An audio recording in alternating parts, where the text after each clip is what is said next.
Afternoon po mga kababayan, ma'am sir. This is Jam, the Filipino channel lang niyo pong lingkod.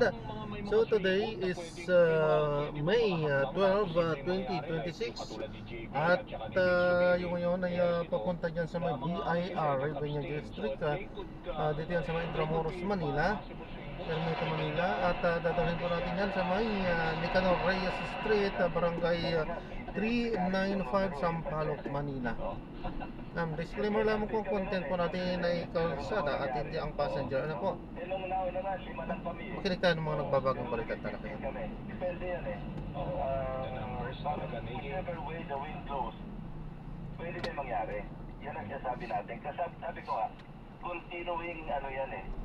Continuing attempt sa Senado na magpalit ng liderato. Depende sa mga kaganapan, depende sa mga sabihin nating mga events na nag-unfold. Maraming pwedeng mangyari.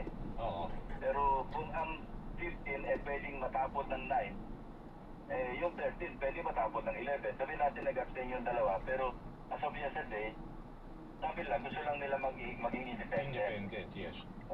Ang sa amin lang, ang medyo masakit, yung alam mo, para yung sentimento ito, Daniel, pagka meron kang original na kasama na isa sa pinakamasugid na walang iwanan, tapos bigla kami naiwanan, yun lang medyo, pero ang political reality, tanggap na rin natin yun. In-express ko lang yung aking sentimento na, alam mo, yung magkapatid na Villar, wala kami masyadong issue eh. Sabihin natin si Senator Pia, wala kami masyadong issue. Parang alam ko na kung sino tinutumpok mo. Yeah, ang sentimento namin, and I think I share or my colleague, the former majority, Good morning po. na nasa minority Good ngayon, afternoon pala. sinishare na yung sentimento na medyo mabigat lang sa dibdib namin na si Senator Loren na talagang original na kasama namin mula sa pool. Kaya nga Nabulaga kami kasi alam mo, ako I admire Senator JB, Senator Sherwin. Noong kami nakabuo ng 15, hindi sila agad-agad nagpirma. Pumunta sila kay Senate President Gis. No? Noong untenable na yung sitwasyon, nagpaalam sila na maayos. Sinabi lang dahilan nila kung bakit lilipat sila. This time around, hindi man na nagpasabi si Senator Lawrence kay Senator Soto o maski sino sa amin na pasensya na kayo, may sarili akong dahilan. Yun lang masakit sa amin. Kasi original kaming lima. Yeah, I know. Original. Malinis kami nag-meeting sa bahay niya.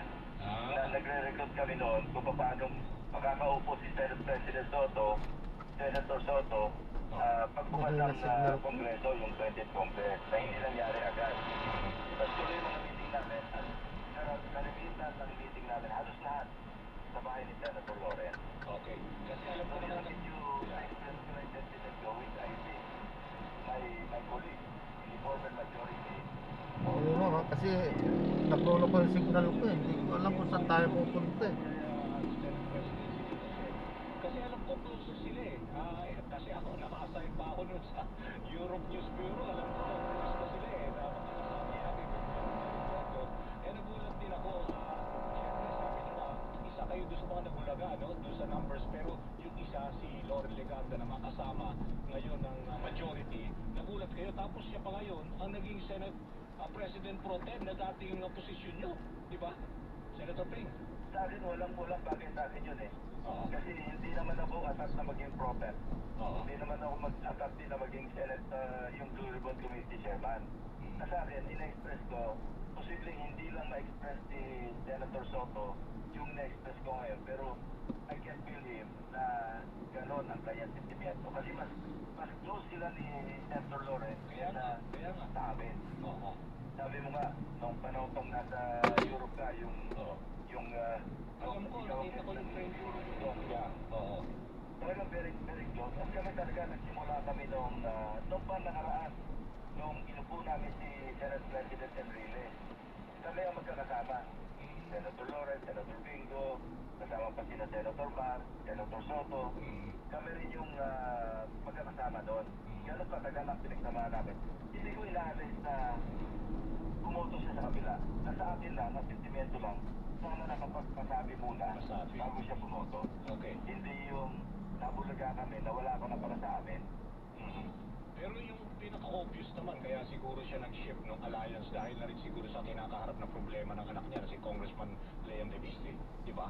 Na merong Sa report, issue sa DOE. Dani, Ha? nagpaalam ka na maayos. Sana nagpaalam na maayos. Ganon. Oo, Oo. maski 1 minute before session, sana tinulungan niya si Tito, man lang. O kaya kami, kung hindi man kami, at least si Tito, sinabi niya, Tito, mamaya kasi pasensya na kasi ganito ang reason ko. Mhm. Dapat ba lang ganon? Kasi sabi ko nga, ano, I have reason to admire Senator JB and Senator Jervin. Sila yung huling-huling nagpirma noon, 11:30 na noon. Hindi pa sila nagpipirma, although buo na kami noon, 13 na yun eh. Pang-4, pang-5 sila. Pero kaya sila naantala na sinado sila sa office ni Senator Cheese para magpaalam ng maayos. Mhm. Sa akin, dapat ganon ang nangyari sa ngayon. Pero at least you are citing the case of Sherwin Gatchalian at saka sila Rapi Tulfo na maayos na nakiusap sa inyo. Pero in this case, kasama niya pa rin, nandiyo pa rin sila sa minority, di ba? Correct. Oh. Lahat sila, actually, yung mga bago naming nakasama noon, ang alam ko, nagpaalam ng maayos. Kaya lang, huling-huling kaya parang pronounce para sa amin, yung case o yung ginawa ni na Senator Win at saka Senator JB. Kasi sila yung inaantabayan na namin na magpirma para may pumunta na si Senator Cheese doon sa office para ipakita yung resolution. Pero I'm sure yung iba, sina Senator Erwin, Tulfo, Senator Rafi, I'm sure nagpaalam din sila na maayos. So, I think that's the least that you can do to your colleague who sits as the Senate President, outgoing as he may be, na magpaalam ka ng maayos. Which hindi nangyari dito sa kaso ni Senator Lawrence kay Senator Tito. okay. Sir, medyo kapos na tayo sa oras. One thing na lang. Yung, so ano tingin nyo, gaano katagal? Kung matransmit bukas yung articles of impeachment sa inyo, sa Senado, and with the new Senate President, sabi nyo na you will vigorously oppose kung sakali i-delay, ano? Pero gaano katagal bago talaga yung trial? So it will take 2 weeks, itong mga pre-trial, yung mga pag-uusap sa mga procedural matters? Ang estimate namin locally Senate President Soto, ganun, give or take, mga 3 weeks. Kasi kung 10 days, then another 5 days, then yung pre-plenary conference, 15 days na agad yung 10 days and 5 days eh. So that's 2 weeks. So merong stipulation, preliminary conference, sabihin natin another week. So we're talking here of at least 1 month. Okay, so bali, Senator Ping, kahit na, let's say, di ba, mag-ano na naman kayo, mag-suspend na kayo, wala na naman kayo session by June, dapat guided ba yung principles daw ng impeachment, pwedeng magtuloy yan kahit na naka session, di ba, naka-suspend. Yung impeachment, trial. May current entity naman yung Kaya impeachment impeachment court court. na. Hindi naman ito bound ng silid adjournment ng Yeah, Congress. tama. Yeah. Yung Congress iba yung impeachment court. Okay. Kasi pag na-constitute na yun, pag simulang trial, walang hindi kami pwede sumabay ng break sa adjournment o break ng Senado o ng Kongreso. May sariling personalidad o entity, sariling identity yung impeachment court. So pwede kami tuloy-tuloy, of course. Pwede rin naman mag-break kasi even yung mga regular course natin nagbe-break eh. Okay. Sige ho. Senator Ping, maraming salamat ho sa oras na ibinigay ninyo at sa mga inputs ho na i-share nyo sa amin today. Thank you ho. Yeah, maraming salamat din, Danny. Maraming salamat. Okay. Yan ho walang iba kundi si Senator Ping Lacson, dating chairman ng Senate Blue Ribbon Committee at ngayon ay bahagi na siya ng Senate Minority Bloc. Magko-commercial break lang ho kami huwag ko kayong aalis. At magbabalik ko ang programang Kabayan. Binigyan din ng abogado na kailangan nilang makita ang physical na kopya ng arrest warrant na International Criminal Court o ICC laban kay De La Rosa. Tiniyak naman ni Bondos na sa ngayon ay mas kalmado na si De La Rosa. Ako si Pamela Adriano ng Jimmy sa Radyo DGWD, Balita Totoo. May kitatundaang pulis pinakalat para magbigay ng seguridad sa paligid ng Senado. Ay, kanina marami-rami na yan eh. Mark Makalala, detalye. 43 na mga pulis ang pinakalat ng Southern Police District para magpantay ng seguridad sa palibot ng Senado. Sa press conference dito sa Camprame, sinabi ni SP Director Police Brigadier General Glenn Oliver Cinco na ang kanilang deployment ay may kaugnayan sa mga programa dito sa Modesta na sinasagawa ng mga taga-suporta ni Senador Ronald Bato de la Rosa na naisyuhan ng arrest warrant ng International Criminal Court. Paliwanag ni Cinco, pinakamaraming bumubuo sa kanilang deployment ay ang Civil Disturbance Management Contingent na sinundan ng Special Weapons and Tactics o SWAT at ang Tactical Motorcycle Riding Unit. Samantala sinabi naman ni Cinco na hindi sila magiging arestuhin ang mga artista na lalapag sa batas. Paliwanag niya, pagkaman maximum tolerance ang pinaiiran ng mga pulis, oras umano na malapit ang mga ito ay kanila itong aarestuhin. Ako sa Mark Makalala ng GMA, Super Radio, DCWB dapat.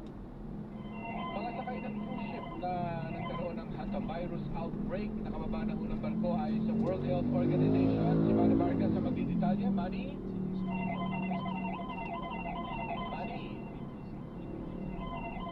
Ay, wala pang signal si Manny I-dial ulit natin si Manny. At dahil yan, basahin mo muna. Ay, teka muna.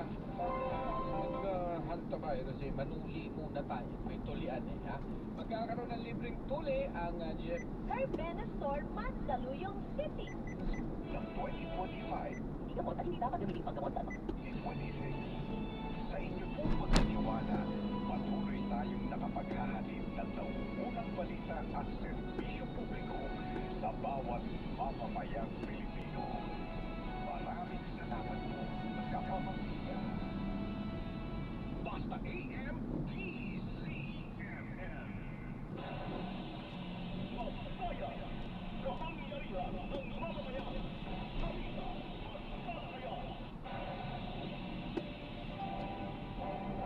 Nagbabalik ko ang programang Kabayan at sa punto ito ay pasok lang natin itong report. Dyan sa Senado, Senator Bato de la Rosa mananatili muna sa Senado. Yan ang update mula sa ating kasamang si Robert Malo. Robert, ano balita? Dahil sa compound ng Senado muna mananatili si Senator Ronald Bato de la Rosa, ito ang hinigit ng Senador kasunod ng mga taparan sa inisyu sa kanya ng International Criminal Court. Ang kay de la Rosa, dito muna siya mananatili sa loob ng Senado hanggang hindi na expose o nagagamit ang lahat ng legal na permedyo para sa kanyang kaso. Hanggang wala ang desisyon ng Korte Suprema sa mga petisyong inihain na ukay ng kanyang kaso ay hindi siya aalis dito sa mataas na kapulungan. Pag-atin ng desisyon. Baka maghintay natin yung Supreme Court na desisyon. Iinit pa rin de la Rosa na hindi niya po gusto madala sa dahil kaya gagawin ang lahat ng legal na paraan at lalong-lalo na walang Pilipino sarado ay ito. makulong sa ibang bansa sa gabi ay nagbalik pa siya ng magdamag sa tanggapan ni Senator Chico Estrada. Wala na rin natin siyang ganang kumain dahil marami yung kanyang iniisip. Nilinaw din niya na hindi niya kinuha yung kanyang sahod dahil nasa Mindanao siya. Ang mga naunang sahod naman na naklaim na kanyang opisina ay pinagamitan niya sa relief operation. Yan ang balitang kumpirmado. Sigurado ito ang Radio Batong Robert Mano, DCMN. Maraming salamat, Robert Malo mula sa Senado.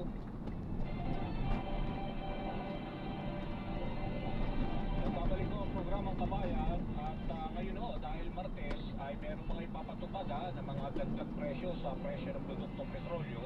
So, puldos sa mga diesel users, good news dahil may rollback. Ang diesel ay magkakaroon ng pagbaba presyo, 9 pesos and 57 centavos per liter. Halos 10 piso ang ibinaba ng diesel starting today. At ang gasolina ay merong bahagyang pag-akyat, 47 centavos naman per liter. So yan dun sa mga gumagamit ng gasolina. For kerosene, good news dahil may rollback ang kerosene, 13 pesos and 30 centavos per liter. Yan malaki ang ibinaba. So yung diesel at saka kerosene rollback, pero yung gasolina ay merong pagtaas. Okay? Konti lang naman. Okay. At patuloy pa rin tayo sa ating programa ng Kabayan. At inintay lang natin dahil yung botohan kahapon, ang nangyari, di ba? Nakita niyo ba yung vote nangyari na to impeach, nalagpasan na ho yung number pa na 250 last year. Dahil 257 ho ang bumoto to impeach VP Sara, 25 votes naman yung mga against, at saka 9 yung abstention. So talagang revealing ito, pero problema na nga dahil nga bago ang makeup or composition na Senado. Ang balita natin mamaya sa lower house ang mangyayari ay meron ng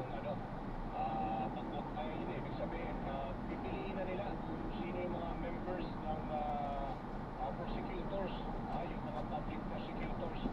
Posible din na i-vote na rin nila kung sino yung mga private prosecutors. Sa mga prosecutors sa lower house, lumulutan ako yung mga pangalan nila Joel Chua, syempre yung chairperson ng ng Justice Committee ng House na si Jervil, Congresswoman ng Batangas, Jervil Luistro, Jinky Luistro, si Lawrence, Defensor, si Terry Ridon, yan ang mga Bel Zamora, si Joseph Kit Flores, yan ang mga buo ng House, House Panel of Prosecutors. Tapos yung mga lumulutang naman ng mga private prosecutors, although alamin pa rin natin kung ito din magiging composition talaga, mamaya may final number din tayo. Private prosecutors para si Atty. Lorna Capunan, mukhang kino-consider si Dean Melser Lamanil. Isa rin yan sa mga pangalan ng lumulutang para maging miyembro dahil kailangan nila ng mga tatiganin na mayroong courtroom experience. So napakahalaga ho ng araw na mangyayari din ngayon dahil yung composition of prosecutors nakaharap para din sa impeachment trials. Kung matransmit nila, hopefully bukas, with the new Senate composition ngayon ng impeachment court, dapat mag-convince sila for impeachment court. Pero marami nga, sabi nga ni Senator Ping, mukhang marami pang pag-uusapan sa procedural matters, yung pre-trial conference na tinatawag nila. Okay, ako po si Danny Pinape para dito sa programang Kabayan. Siyempre, babalik ko ako bukas, pero huwag ko kayo alis dahil susunod na ako. Nagseservisyo, Villa Corpus kasama si Jet Batallones. Bye-bye, see you tomorrow.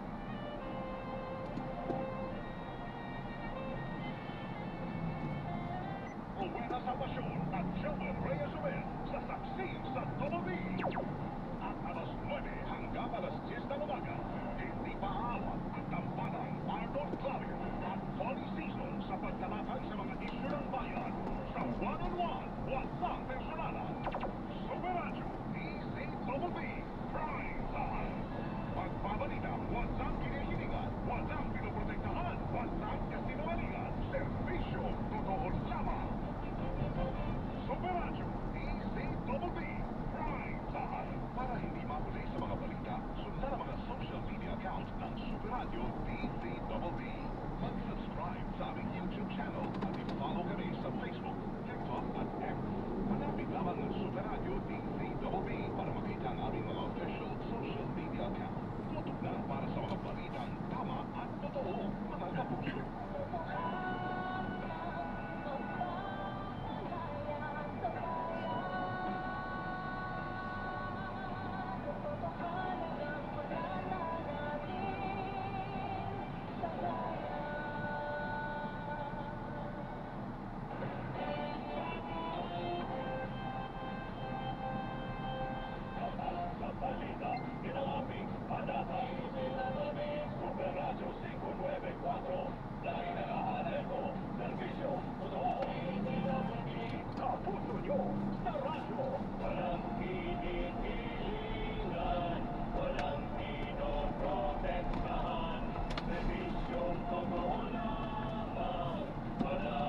2 po ng umaga. Weng de la Peña sa Anong Station. Hoy, kayo naman ang ating pakinggan ngayong umaga ng Martes na ho tayo mga kapuso, magandang araw. Matapos ang ilang buwang pagkatago, lumantad si Senador Ronald Bato del Rosa sa Senado kahapon para bumoto sa palitan ng liderato ng mataas na kabulungan Senado. Pero pagdating niya sa Senado, mga ahente ng National Bureau of Investigation ang sumalubong sa kanya, bitbit ang arrest warrant mula naman sa International Criminal Court kung saan siya naharap sa kasong crimes against humanity. Nagkahabulan sina De La Rosa at NBI agents hanggang sa maglabas ng galit ang senador sa loob ng session hall. Nasundan ito ng pag-contempt sa NBI agents na nagtangkang umaresto kay De La Rosa at pag-lockdown sa Senado kagabi. Sa ilalim ng pamumuno ng bagong Senate President na si Alan Peter Cayetano, Senator Alan Peter Cayetano, nagdesisyon ng Senado na isailalim sa protective custody ng kabulungan si De La Rosa. Pero ayon sa ilang eksperto sa batas, mali ang desisyong ito ng Senado dahil ang sinasabi ng konstitusyon ay hindi lamang maaaring arestuhin ng Senado o ang senador kung ang parusa sa hinaharap nitong ay kulong at hindi lalagpas ng 6 na taon. Ang kaso ni De La Rosa na Crimes Against Humanity sa ICC ay may katapat na parusang kulong ng 30 taon hanggang habang buhay. May tuturing din naman ng obstruction of justice ang ginawa ng Senado dahil pinigilan ang interpretasyon ng isang lehitimong warrant of arrest. Yung isang mga senador